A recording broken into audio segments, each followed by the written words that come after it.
बराहपुर गांव अब लगभग उजड़ चुका था।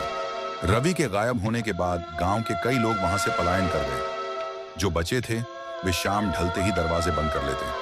कुएं के पास अब सन्नाटा था, लेकिन उस सन्नाटे में भी कभी कभी किसी के रोने की धीमी आवाज गूंज उठती। एक दिन गांव में एक नई लड़की आई, तनुश्री। वो एक शोधकर्ता थी, लोक कथाओं पर काम करती थी। उसने कुलदेवी के कुएं की कहानी सुनी और सोचा कि यह सब अंधविश्वास है। उसने निश्चय किया कि वह सच्चाई पता लगाएगी। उस रात वह कैमरा और टॉर्च लेकर मंदिर पहुंची। चारों तरफ अंधेरा था, लेकिन कुएं के पास हल्की लाल रोशनी चमक रही थी, जैसे कोई अंदर कुछ जला रहा हो। तनुश्री ने कुएं के किनारे जाकर देखा। पानी स्थिर था, लेकिन उसमें एक चेहरा झलक रहा था। किसी औरत का चेहरा, जिसकी आंखें उसके जैसी ही थी।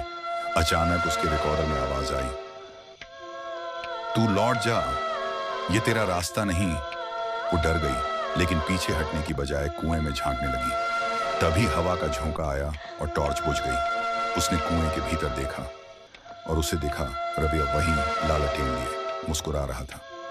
उसके पीछे वही औरत खड़ी थी, सफेद साड़ी में, पर अब उसके चेहरे पर शांति थी, डर नहीं।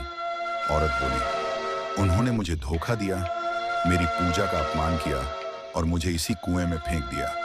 तनुश्री ने कांपते हुए पूछा, किसने? और तभी कुएं की दीवारों पर पुराने नाम उभरने लगे, गांव के उन लोगों के जिन्होंने सालों पहले कुलदेवी के चंदे में धोखाधड़ी की थी। औरत की आवाज आई, मैं देवी नहीं, मैं वो हूं जिसे देवी ने अपने बदले का दूत बनाया। अचानक हवा में राख उड़ने लगी। कुएं से एक लाल प्रकाश उठा और आसमान में विलीन हो गया।